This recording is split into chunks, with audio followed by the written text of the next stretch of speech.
Miraculous season 3 का episode 22 तो आप लोग को याद ही होगा, जिसमें लिटरली कैट नोआर ने पूरा वर्ल्ड डिस्ट्रॉय करने की फिराक में आ चुका था। वो तो सही वक्त पर बनी आ गई और सब कुछ ठीक हो गया। लेकिन इस एपिसोड में आप लोगों ने ये सोचा होगा कि मैरिनेडो की पता ही चला कि जो एड्रियन है वही कैट नोआर है, क्योंकि उसने तो एड्रियन को सीधे आते हुए देखा था कैट नोआर में ट्रांसफॉर्म होते हुए। फिर क्यों ऐसा हो गया? तो देखिए, वो जो इंसिडेंट हुआ था वो ओरिजिनल टाइमलाइन में हुआ था, लेकिन उससे पहले ही जो बनी थी उसने लेडी बग को वापस लाकर अपने फ्यूचर में पहुंचा दिया था, जिससे उस लेडी बग को ये पता नहीं था कि एड्रियन ही कैट नोआर है करके। और बात करें उस सीन की जहाँ पर लेडी बग अपना मिराकुलस लेडी बग को इस्तेमाल करने के लिए सही टाइमलाइन ढूंढ रही होती है और उसको याद आता है कि शायद ये सब उस एड्रियन के रूम से हुआ होगा जहाँ पर मैं उसको गिफ्ट देने गई थी। लेकिन उस टाइम पे वो ये नहीं सोचती कि एड्रियन ही कैट नोआर है, इसलिए उसको मेरी आइडेंटिटी पता चल गई थी, बल्कि वो ये सोचती है कि एड्रियन ने किसी और को बताया होगा और उसने किसी और को बताया होगा और तब जाके ये बात कैट नोआर तक पहुंची होगी। और इसी चीज से जो हमारी फ्यूचर में ट्रेवल करने वाली लेडी बग थी उसको ये पता नहीं चला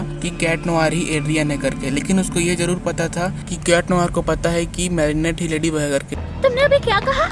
मुझे हक करो मैरिनेट।